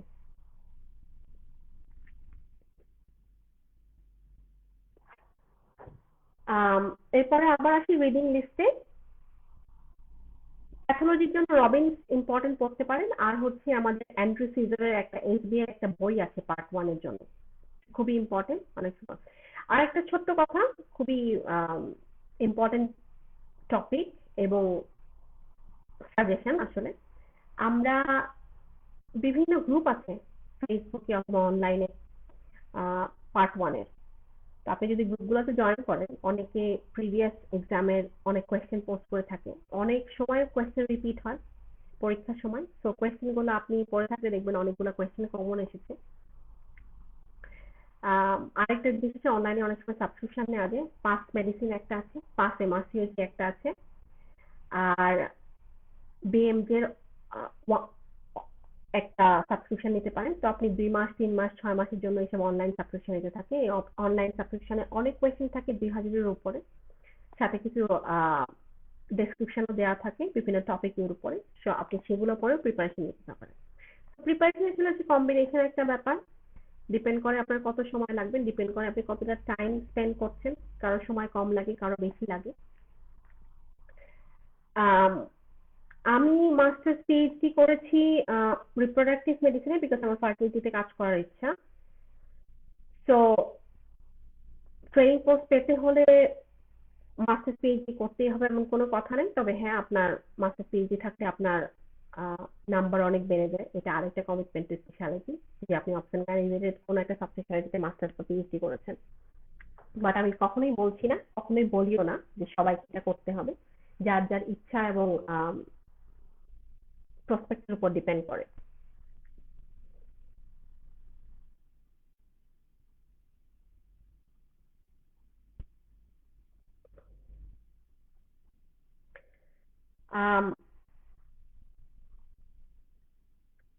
টিচিং এক্সপেরিয়েন্স আপনাকে কোনো একটা মেডিকেল কলেজে হতে হবে এমন কোনো কথা নাই, আপনি পার্সোনাল যে কোনো টিচিং এক্সপিরিয়েন্সকে দেখাতে পারেন, আপনি কোনো ভলান্টারি টিচিংও যদি করে থাকেন সেটাও দেখাতে পারেন। আর আপনি যদি অনলাইন টিচিং কোনো কোর্স করে থাকেন সেটাও দেখাতে পারেন। ইনস্টিটিউশনাল টিচিং এক্সপিরিয়েন্স কোনো দরকার নেই, আপনার পার্সোনাল টিচিং এক্সপিরিয়েন্স যেটা আপনার একটা 5 জনের গ্রুপ হোক, 10 জনের গ্রুপ হোক, কোনো স্টুডেন্ট হোক, আপনার কোনো কলিগদের হোক, আপনি কোনো একটা ওয়ার্ডের মধ্যে কোনো একটা কেস প্রেজেন্ট করেছেন, কোনো এটা it can be a kind of teaching experience as well, যেখানে সবাই বসে, আমরা ডিএমসি তে বসে একটা গ্র্যান্ড রাউন্ড হতো, সেখানে কেস প্রেজেন্ট করা হতো, সেটাও আপনি একটা এক্সপিরিয়েন্স হিসেবে দেখাতে পারেন, একটা এভিডেন্স হিসেবে দেখাতে পারেন। সো ক্লিনিক্যাল এক্সপিরিয়েন্সের সাথে আপনার বাকি অনেক কিছু ইম্পর্টেন্ট। আপনি কনফারেন্সে যেতে পারেন, কনফারেন্স লোকালি হতে পারে, বাংলাদেশে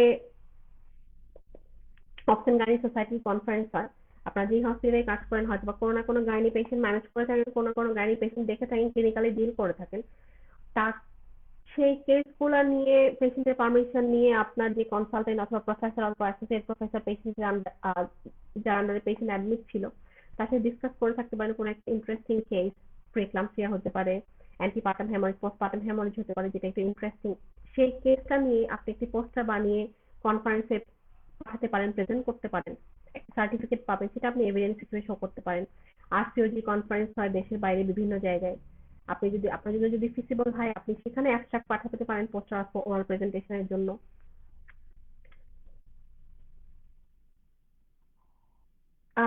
এমআরসিওজি কমপ্লিট করার পরে আপনি, আগেই বললাম, এখানে বেসিকলি ডিফারেন্স হচ্ছে দুইটা পোস্ট, একটা হচ্ছে রেজিস্ট্রার পোস্ট আর একটা হচ্ছে এসএইচও পোস্ট। এসএইচও পোস্ট হচ্ছে জুনিয়র লেভেল, রেজিস্ট্রার হচ্ছে একটু সিনিয়র লেভেল। সিনিয়র রেজিস্ট্রার এবং জুনিয়র রেজিস্ট্রার দুইটাই হতে পারে। আপনি যদি অনেক বেশি এক্সপিরিয়েন্স হয়ে থাকে, আপনার 5-6 বছর 7 বছর এক্সপিরিয়েন্স হতে পারে, আপনি হিস্টেরেক্টমি করতে পারেন, সিজারিয়ান সেকশন ইন্ডিপেন্ডেন্টলি করতে পারেন, আপনি ইনস্ট্রুমেন্টাল ডেলিভারি ইন্ডিপেন্ডেন্টলি করতে পারেন, আপনি সিটিটিতে একদম অনেক বেশি পাকা পটুতে আপনি রেজিস্ট্রার হিসেবে জবে অ্যাপ্লাই করতে পারেন। আপনাকে একটা জিনিস মনে রাখতে হবে যে ইউকেতে কাজ করার বেসিক ডিফারেন্স হচ্ছে আপনার কমিউনিকেশন স্কিল, আপনার লিডারশিপ স্কিল, আপনার লেবার ওয়ার্ক ম্যানেজমেন্ট স্কিল অনেক বেশি ডিফারেন্ট বাংলাদেশে। সো আপনি যদি খুবই জুনিয়র লেভেল হয়ে থাকেন, আমি বলবো আপনি এসএইচও পোস্টে অ্যাপ্লাই করেন। আপনি 2-3 মাস 6 মাস 1 বছর 2 বছর চাকরি করার পরে যদি আপনি কম্পিটেন্সি গেইন করতে পারেন, আপনাকে ইজিলি ওরা রেজিস্টার পোস্টে প্রমোট করে দেবে। আপনি যদি বেশি এক্সপিরিয়েন্স হয়ে থাকেন, আপনার যদি লেবার ওয়ার্ড ম্যানেজমেন্ট স্কিলটা খুবই ভালো হয়, আপনি 24/7 কনসালটেন্ট ছাড়া একটা হসপিটাল, একটা গাইনি ডিপার্টমেন্ট, একটা হসপিটালে ম্যানেজ করতে পারেন, দেন আপনি রেজিস্টার পোস্টে অ্যাপ্লাই করতে পারেন। খুবই বেশি ইম্পর্টেন্ট এটা মনে রাখার, ইউকেতে গাইনি অপসে এথিক্যাল লিটিগেশন লিগাল ইস্যু অনেক বেশি। সবটাকে কম্পিটেন্ট হতে হবে এবং কনফিডেন্ট হতে হবে। এরা এক এক ট্রাস্ট, এক এক হসপিটাল এক এক রকম প্রসিডিওর অথবা টেকনোলজি অথবা সফটওয়্যার ইউজ করে থাকে পেশেন্ট ম্যানেজমেন্টের জন্য। সেই ক্ষেত্রেও নিজের অ্যাকাস্টমড হওয়া সবকিছুর সাথেও খুবই বেশি ইম্পর্টেন্ট। নতুন কান্ট্রি, কালচারাল ডিফারেন্স, মানুষের সাথে ডিল করা সবকিছুই ডিফারেন্ট। সো সবকিছু মিলাই আপনি যদি কোপ করে উঠতে পারেন, তাহলে ডেফিনেটলি আপনার এক্সপিরিয়েন্স অনুযায়ী আপনি যে লেভেলের আপনি মনে করেন, ডেফিনেটলি আপনার যখন ইন্টারভিউ হবে, আপনার কনসালটেন্ট আপনাকে বলবে যে আপনি কি কি জিজ্ঞেস করবে, আপনি কতটা কমপ্লিয়েন্ট, সেই অনুযায়ী আপনাকে ওরা পোস্ট অফার করবে আসলে।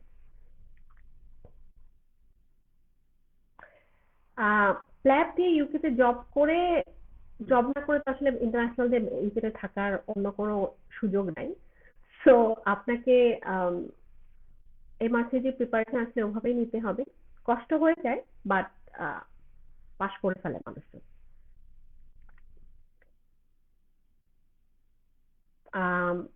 পার্ট 1 কমপ্লিট করা থাকলে ট্রেনিং কোর্সে ঢোকা ইজি হবে এমন কোনো কথা নেই।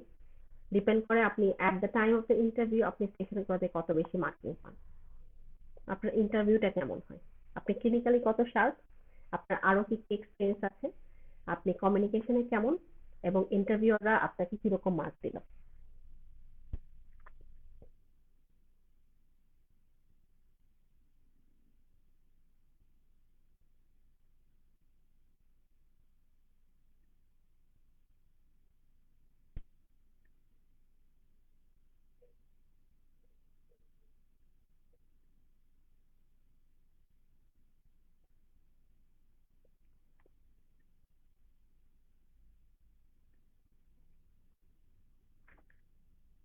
আম, আশা করি আমি আপনাদের কোয়েশ্চেন গুলোর অ্যান্সার করতে পেরেছি।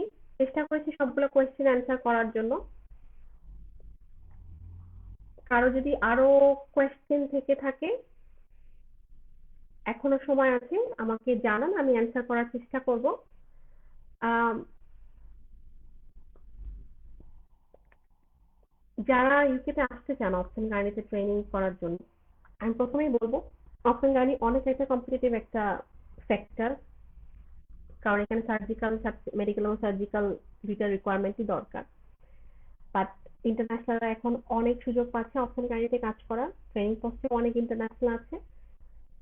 সো আপনার যদি ডেডিকেশন, প্যাশন এবং ইচ্ছা থেকে থাকে, আপনি ওদের রিকোয়ারমেন্ট গুলো ফুলফিল করে থাকেন, আশা করি ট্রেনিং পোস্ট পাওয়া খুব একটা ডিফিকাল্ট ব্যাপার না।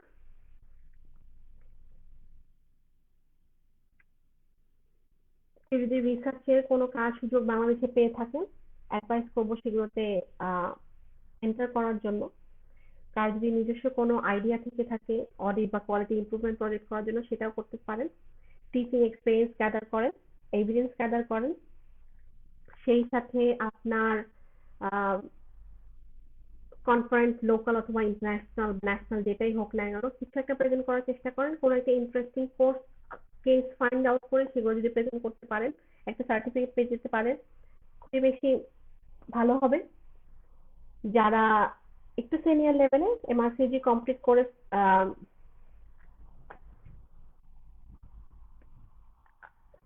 করে ফেলেছেন, তারা আরেকটু সিনিয়র, তারা রেজিস্ট্রার হিসেবে পোস্টে অ্যাপ্লাই করতে পারেন, বাট হচ্ছে নিজেদেরকে প্রিপেয়ার করেন।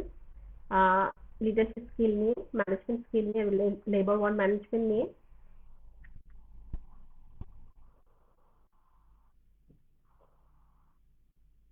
BD versus UK about career, কোনটা বেস্ট? এই কোয়েশ্চেনের অ্যান্সার করা আসলে একটু ডিফিকাল্ট। ডিপেন্ড করে আপনি আপনার লাইফ থেকে কি চান, আপনি কোথায় কাজ করতে চান। অনেকে হয়তো বা খুশি থাকেন বিসিএস এ কাজ করে, অনেকে এফসিপিএস এমএস করে ভালো আছেন, সেটা নিয়ে স্যাটিসফাইড। অনেকে চিন্তা করেন না আমি বাংলাদেশে থাকবো না, ইউকেতে গিয়ে কাজ করব। তো এটা আসলে পার্সোনাল, খুবই পার্সোনাল একটা প্রেফারেন্স। এটা নিয়ে আমি কখনোই বলবো না বাংলাদেশে ক্যারিয়ার ভালো না, বাংলাদেশে ম্যানেজমেন্ট ভালো না, বাংলাদেশে এমএস এফসিপিএস করা মোটেও ভালো না। ডেফিনেটলি ভালো। এখন এটা পার্সোনাল প্রেফারেন্স, আপনি বাংলাদেশে থাকতে চান নাকি ইউকে তে থাকতে চান। আমার কথা বললে আমি ডেফিনেটলি মেন্টালি স্যাটিসফাইড। ট্রেনিং হিসেবে কাজ করছি ইউকে তে, মাস্টার্স পিএইচডি করেছি, মেন্টালি স্যাটিসফাইড অবশ্যই। আহ, এখন এটা আবার বলি, পার্সোনালি ডিফার করতে পারে, আমার প্রেফারেন্সের সাথে অনেকের প্রেফারেন্স নাও মিলতে পারে। পার্ট ওয়ানের পরে, আগেই বললাম, পার্ট ওয়ানের 7 বছরের মধ্যে আপনাকে এমআরসিডি পার্ট টু টা কমপ্লিট করতে হবে। যদি কোনো কারণে আপনি 7 বছরের মধ্যে পার্ট টু কমপ্লিট না করতে পারেন, তাহলে আপনাকে পার্ট ওয়ানে আবার অ্যাপ্লাই করতে হবে। আহ, আমি আগে যেটা জানতাম সেটা হচ্ছে যে পার্ট টু এর আগে ইউকে যারা বাদে যারা দেশের বাইরের ডাক্তার আছেন তাদের জন্য 4 বছরের ট্রেনিং লাগে, বাট রিসেন্টলি আমাকে একজন বলেছেন যে 4 বছরের ট্রেনিং সম্ভবত আর লাগে না। তো সেক্ষেত্রে আমার আসলে একটু আহ দেখা পড়াশোনা করতে হবে যে আমি আসলে আহ যে পার্ট 4 বছর ট্রেনিং রিকোয়ারমেন্ট ওটা তুলে দিয়েছে কিনা। আর পার্ট থ্রি, পার্ট টু এবং পার্ট থ্রি এর মধ্যে কোনো টাইম রিকোয়ারমেন্ট নাই। আর পার্ট থ্রি হচ্ছে, পার্ট টু হচ্ছে খুবই ক্লিনিক্যাল বেসড একটা এক্সাম। এটারও 2টা পার্ট, এক্সটার্নাল ম্যাথিং কোয়েশ্চেন এবং single based answer. Single based answer মানে হচ্ছে আগে যেটা বললাম পার্ট ওয়ানের মতো। আর পার্ট থ্রি হচ্ছে অস্কি স্টেশন, কয়েকটা স্টেশন থাকবে। আমরা যেমন এমবিবিএস ফাইনাল পরীক্ষায় অস্কি পরীক্ষা দিতাম, এক একটা স্টেশনে 5 মিনিট 10 মিনিট করে স্পেন্ড করতাম, সেরকম করে এখানেও পরীক্ষা হয়। আমি নিজে এমআরসিওটি পুরোটা এখনো কমপ্লিট করিনি, কারণ আমি এখনো এসসি টু তে আছি। তো আমি হয়তো বা আগামী 1-2 বছরের মধ্যে পার্ট এমআরসিওজি বা 2-2.5 বছরের মধ্যে পার্ট এমআরসিওজি কমপ্লিট করতে পারি, সেক্ষেত্রে আরো ডিটেলস বলতে পারবো। তবে আপাতত পার্ট ওয়ান নিয়ে আমরা কথা বলি, কারণ যেটা আমি যে এক্সাম এখনো দেইনি সেটা নিয়ে আসলে কথা বলা মনে হয় উচিত হবে না। বাট এমআরসিওজি পার্ট টু এর আমি শুনেছি, আমার কাছে অনেকে বলেছে অনেকে এমআরসিওজি পার্ট টু পাস করতে একটু স্ট্রাগল করে। এটার মেইন কারণ হচ্ছে যে এমআরসিওজি পার্ট টু এবং পার্ট থ্রি পুরোটাই ক্লিনিক্যাল এবং গাইডলাইন বেসড। তো আগেও যেরকম বলেছি যে বাংলাদেশ এবং ইউকের ক্লিনিক্যাল ম্যানেজমেন্ট সম্পূর্ণ আলাদা। আমরা এখানে একভাবে কাজ করি আর বাংলাদেশে আমরা আরেকভাবে কাজ করি। সেটা বলতে পারছি এই কারণে, কারণ হচ্ছে বাংলাদেশে আমি কাজ করেছি। তো ম্যানেজমেন্ট গাইডলাইন যেহেতু আলাদা, তো এখানে যারা ইউকে ট্রেনিং আছে বা যারা এখানে ইউকেতে কাজ করে গাইডলাইন অফিসে, তারা সেই গাইডলাইন, সেই ক্লিনিক্যাল ম্যানেজমেন্টের সাথে পুরোপুরি অ্যাকাস্টম। সো কোয়েশ্চেন অ্যান্সার করা তাদের জন্য একটু ইজি হয়ে যায়। আর দেশের ইউকের বাইরে যারা আছেন তারা যেহেতু এই এই ক্লিনিক্যাল ম্যানেজমেন্টের সাথে অ্যাকাস্টম না, তো সেক্ষেত্রে তাদের জন্য গাইডলাইনটা ফলো করা খুবই বেশি ইম্পর্টেন্ট অন্তত পরীক্ষা পাশ করার জন্য। গ্রিন টপ গাইডলাইন, টক আর্টিকেল, নাইস গাইডলাইন ছাড়া part two part three complete করা আসলে খুবই ইম্পসিবল হয়ে যায়, এতটুকু বলতে পারি।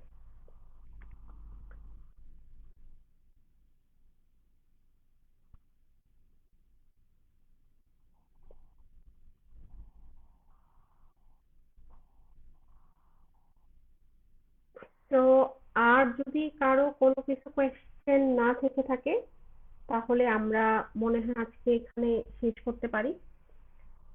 তো যারা ইউকে আসতে চান, সময় নষ্ট না করেই হয়তো বা প্রিপারেশন নিয়ে স্টার্ট করেন। জব মার্কেট এখন ভালো। বিএসসি রেজিস্ট্রেশন যদি থেকে থাকে বা আপনি প্ল্যানিং করে থাকেন প্ল্যাব দেওয়ার জন্য, তাহলে আমার মনে হয় এখন একটা বেস্ট সময়, টাইমটাকে ইউটিলাইজ করেন। ইন্টার্নশিপ যারা করছেন তারা প্রিপারেশন নিতে পারেন প্ল্যাবের জন্য আইএলটিএস বা ওইটি দিয়ে। প্ল্যাব পাস করার পরে আপনার যদি অপশন গাড়িতে কাজ করার ইচ্ছা থেকে থাকে তাহলে অপশন গাড়ি জবে অ্যাপ্লাই করেন। জবে ঢোকার পরে আপনি আরসিও যে ওয়েবসাইট থেকে অথবা যা যা বললাম রিকোয়ারমেন্ট গুলো যদি মিট আপ করতে থাকেন, ট্রেনিং এ অ্যাপ্লাই করার সুযোগ ডেফিনেটলি আছে। আর আমার কাছে যদি আরো কোনো কোয়েশ্চেন থেকে থাকে আপনি পার্সোনালি আমাকে ইনবক্স করতে পারেন। আর পার্ট 1 পরীক্ষা খুবই বেসিক একটা এক্সাম। আমরা 5 বছর মেডিকেলে যাই পড়ি সেখান থেকেই তুলনামূলকভাবে কোয়েশ্চেন হয়, বাট এটা 5 বছর এসে পড়াশোনা করলে করলে করে আবার নতুন করে পড়া, আবার একটু মনে রাখা, একটু মেমোরাইজ করা একটু টাইম কনজিউমিং ব্যাপার। একটু সময় নিয়ে মেন্টালি এবং ফাইন্যান্সিয়ালি সিকিউর হয়ে আপনি যদি পার্ট 1 পরীক্ষাটা দিয়ে ফেলতে পারেন তাহলে ভালোই হবে। পার্ট 1 এর সাথে ট্রেনিং কোর্সে কোনো রিলেশন নাই। আপনি যদি আগে পার্ট 1 কমপ্লিট করে থাকেন সেটাও ভালো, না করলেও ভালো, পরেও করতে পারেন, যথেষ্ট সময় আছে এমআরসিওজি কমপ্লিট করার। যারা এমআরসিওজি কমপ্লিট করেছেন, যারা একটু সিনিয়র, অনেক বেশি একটু সিনিয়র অনেক বেশি এক্সপিরিয়েন্স আছে, তারা রেজিস্টার পোস্টে ডিরেক্টলি অ্যাপ্লাই করতে পারেন। টিচিং এর উপর গুরুত্ব দেন, অডিট কোয়ালিটি ইমপ্রুভমেন্ট প্রজেক্টের উপর গুরুত্ব দেন। যদি কিছু সুযোগ থেকে থাকে রিসার্চে ইনভলভ হওয়া সেটাও অনেক ভালো। কনফারেন্স অ্যাটেন্ড করেন, কোনো কোনো কেস প্রেজেন্ট করতে পারেন, সেটাও ভালো। টিচিং এক্সপিরিয়েন্স কিভাবে এভিডেন্স হিসেবে শো করবেন? আপনি যখনই কোনো টিচিং করবেন, সেটা 5 জনের হোক বা 10 জনের জন্য হোক, বা একটা গ্র্যান্ড রাউন্ডে একটা কেস প্রেজেন্ট করেন যেখানে আপনার কিছু কোয়েশ্চেন করবে, তো আপনার যে মডারেটর থাকবে সেই টিচিং এর অথবা সেই গ্র্যান্ড রাউন্ডের অথবা যে অডিয়েন্সটা থাকবে তাদেরকে আপনি সাথে একটা ফিডব্যাক ফর্ম নিয়ে দিতে পারেন। টিচিং এর শেষে আপনি সবাইকে ফিডব্যাক ফর্মগুলো দিয়ে দিতে পারেন। তারা আপনাকে মার্কিং করবে অথবা ভালো খারাপ যাই লিখবে সেগুলোকে আপনি এভিডেন্স হিসেবে শো করতে পারেন। সেকেন্ডলি, আপনার যে মডারেটর থাকবে সে টিচিং সেশনে আপনি তাকে বলতে পারেন যে আমি এই টিচিংটা করেছি, আমাকে এটার উপরে একটা সার্টিফিকেট দিন। খুবই ইজি। বাট আপনি যাই করেন সেগুলোর জন্য এভিডেন্স কালেক্ট করেন। বাংলাদেশে এভিডেন্স এত বেশি দরকার নেই, বাট এখানে এভিডেন্সের অনেক মূল্য আছে। তো আশা করি আমি আপনাদের সবগুলো কথা কিছুটা হলেও অ্যান্সার দিতে পেরেছি, অনেকগুলো কোয়ারি মিট আপ করতে পেরেছি। ইনশাল্লাহ আবারও দেখা হবে। সবাই ভালো থাকবেন, সুস্থ থাকবেন, যেখানে থাকবেন সাবধানে থাকবেন, নিজের টাইমগুলোকে ইউটিলাইজ করবেন এবং খুবই প্রপার প্ল্যানিং করে ক্যারিয়ারে আগাবেন, এটাই আশা করি। কাউকে কোনোভাবে হেল্প করতে পারলে I'll try my best to do that. Be safe, stay safe, আর সুস্থ থাকবেন, ভালো থাকবেন। আবারও কথা হবে ইনশাল্লাহ। আল্লাহ হাফেজ।